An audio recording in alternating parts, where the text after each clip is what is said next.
Olá, pessoal da internet, eu sou a Maria Moura, sou psicóloga, coach e orientadora vocacional.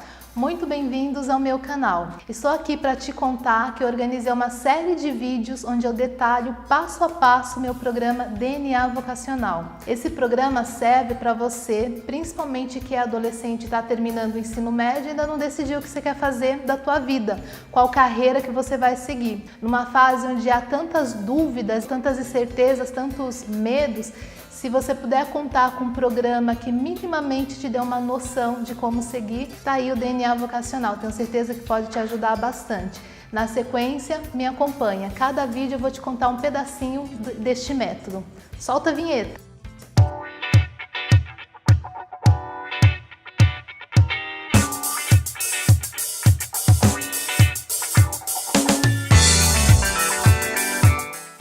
Vamos nessa? Bom, primeiro de tudo, eu vou me apresentar para você, né? Nesse primeiro vídeo eu vou te contar um pouquinho sobre a minha história, porque é um momento que também deve gerar em você algum insight. Tenho certeza que em várias etapas da minha história vai se conectar com você sobre alguma dúvida que você está passando agora. Eu entendo muito bem esse momento, porque eu também já passei por ele e eu entendo das angústias que acontecem. Por exemplo, quando eu estava terminando o ensino médio, eu tinha dúvida entre direito, jornalismo, educação física e pedagogia, que na verdade era a minha primeira opção. E a psicologia, eu sempre gostei dela, mas eu não me enxergava como psicóloga. E daí foi uma trajetória que eu vou te contar no dia de hoje, o que aconteceu que acabou fazendo com que eu me tornasse uma psicóloga. Além disso, né, sobre todas essas dúvidas, quando eu era mais adolescente, assim, mais ou menos por volta dos 11 anos, eu também fui atleta. Eu jogava vôlei, fui federada, participei de vários campeonatos aqui em São Paulo. E aí eu tinha esse sonho da juventude de ser atleta, mas imagina, né, nem precisou contar muito. A altura acabou não ajudando muito e quando eu tinha por volta de 17 anos, eu tive que abrir mão desse meu sonho. Um pouco depois, eu fui trabalhar numa instituição de direitos humanos e aí essa questão do social, a situação do abandono das crianças, etc., me aproximou muito da pedagogia. E daí eu tinha um sonho de ser missionária e ajudar as crianças que são abandonadas pelo mundo. Então eu pensava muito em fazer pedagogia. E aí eu vou te contar daqui a pouquinho porque a pedagogia também não aconteceu na minha vida. Só que antes disso, eu também tive que tomar uma decisão anteriormente. E daí eu acho importante te contar porque um outro elemento que acaba influenciando muito nas nossas decisões são os professores. Então, vou conversar com você e também abrir um parênteses aqui para falar com os professores que por acaso estejam assistindo esse vídeo. Quando eu estava lá na 8ª série, eu tinha que decidir o ensino médio como seria. Se seria o ensino médio normal ou se seria o ensino médio integrado junto com uma profissão. E daí os meus professores daquela época falavam que era muito mais vantajoso fazer o ensino médio integrado, porque a gente termina o ensino médio já com uma profissão. E que a melhor opção seria fazer informática. Naquela época não chamava informática, chamava processamento de dados, que era uma profissão que quando terminava, nós já saímos como programadores. E foi o que eu fiz, né? Aquela promessa do emprego garantido. Foi uma dica importante, agradeço muito o meu professor por ter dado essa dica, porque eu fui estudar numa escola maravilhosa, fiz o meu ensino médio na ETEC Camargo Aranha, tenho ela guardada aqui no meu coração, foi muito bom. Tenho bons amigos daquela época, mas certamente fazer um ensino médio técnico contribuiu para eu saber o que eu não queria fazer da minha vida, porque eu sou uma pessoa de humanas e fazer processamento de dados não tinha nada a ver comigo. Então eu estudei, aprendi, ter feito o processamento de dados garantiu o meu primeiro estágio, mas certamente não era a profissão da minha vida. E imaginar passar 30, 40 anos trabalhando com aquilo que a gente não gosta, só de pensar hoje eu imagino que a minha vida seria muito infeliz. E aí, quando eu terminei o ensino médio, eu decidi que não era aquilo que eu queria para mim. No entanto, tinham todas essas dúvidas, mas e o que seguir? E aí, um outro episódio interessante que foi assim, com todas essas profissões que permeavam na minha cabeça, um dia eu fui conversar com uma psicóloga. E aí eu falei para ela, olha, eu gosto da psicologia, só que eu gosto da psicologia só um pouquinho, porque eu não gosto de dar conselhos. E daí ela me falou, mas quem te disse que psicólogo dá conselhos? Eu fiquei espantado, né? Porque a única coisa que eu imaginava era isso, a pessoa não sabia o que queria da vida dela, ou estava triste, ia conversar com um psicólogo e ele dava um conselho. Quase como um bruxo, um místico, alguma coisa do gênero. E daí ela conversou bastante sobre a profissão comigo e tirou essa ideia, essa crença que eu tinha em relação à profissão. E essa é uma dica importante que eu dou para vocês, porque nós nos relacionamos com os profissionais como clientes. Quando nós vamos ao médico, por exemplo, nós somos o paciente. Nós não sabemos o que aquele profissional estudou para estar ali naquele momento, como é a rotina dele, que tipo de cliente que ele atende, quais são os instrumentais que ele utiliza. Então, a quarta fase do método, por exemplo, é justamente isso, quebrar as crenças que nós temos sobre a profissão. E aí foi muito importante essa conversa com ela. Aí a psicologia continuava ali como a quinta opção. Fui prestar o vestibular, me inscrevi em 4 universidades diferentes, em 3 na minha primeira opção, pedagogia, e a psicologia apenas em uma. E não sei se por obra do universo, do destino, se a minha missão era ser psicóloga, mas a única faculdade que eu consegui a bolsa de estudos foi justamente psicologia. E daí eu fui estudar. Eu confesso que naquela época eu não estava assim tão entusiasmada, porque afinal de contas psicologia era a quinta opção. Eu sabia que em algum momento a psicologia ia cruzar na minha vida, mas não ali nos meus 18, 19 anos. E mesmo assim eu abracei a oportunidade e eu fui. Daí uma coisa fantástica aconteceu, porque no primeiro dia de aula, a aula foi com o coordenador do curso. E aí quando ele apresentou a psicologia, parece que aquela psicóloga que estava adormecida dentro de mim, ela surgiu. E naquele momento eu tive certeza que a psicologia era a profissão da minha vida. Esse ano estou completando 10 anos de profissão, eu nunca mais tive dúvidas em relação a isso. E queria compartilhar mais algumas coisas com vocês sobre a minha história.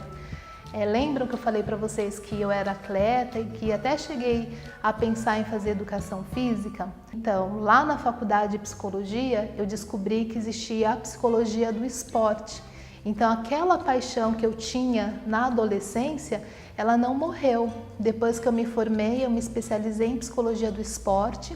E já como psicóloga, eu tive a oportunidade de trabalhar com equipes de futebol, vôlei, handball, nado sincronizado, atletismo, em projeto social. Em 2007 eu fui voluntária nos Jogos Pan-Americanos e agora, recentemente, em 2016, nos Jogos das Olimpíadas do Rio. Então, o que eu quero dizer também é assim, que às vezes a gente se esforça e mesmo assim a gente não consegue se decidir. A gente ainda chega no final com 2 paixões muito grandes no nosso coração. E no meu caso, eu consegui unir o esporte junto com a psicologia. Pode ser que aconteça com você também, de escolher uma carreira na graduação e através da especialização você consiga unir um segundo sonho que você tem. Então, minha trajetória profissional é essa. Hoje, em 2017, eu posso dizer para você que me sinto uma pessoa extremamente feliz com as escolhas que eu fiz, no lugar onde estou. Graças à psicologia, eu trabalhei um tempo com recursos humanos e em 2009 eu cheguei na educação. Comecei a dar aula de gestão de pessoas, RH e comportamento organizacional, numa ETEC.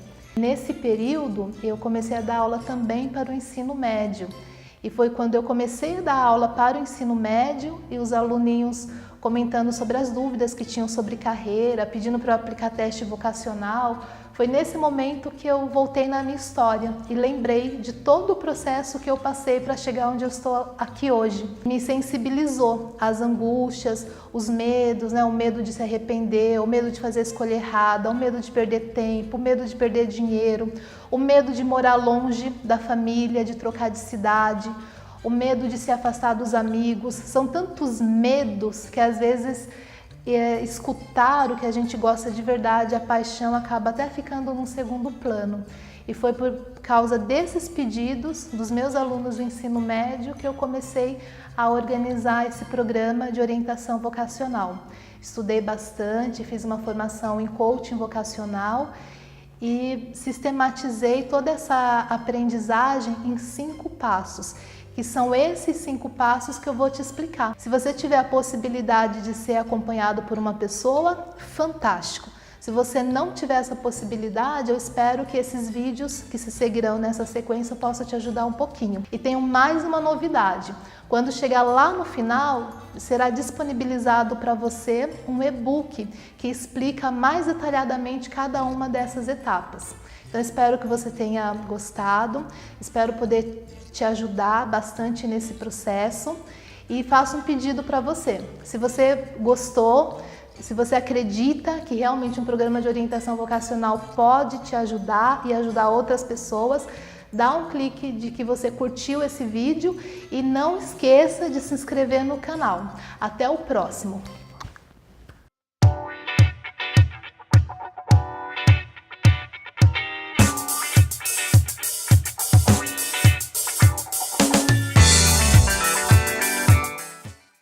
Olá, meu nome é Denis, tenho 28 anos e hoje em dia eu trabalho na ETEC de Sapopemba pela 2ª vez. Eu vim contar um pouquinho sobre como o coaching mudou minha vida e como eu sou grato a Maria por proporcionar essas mudanças.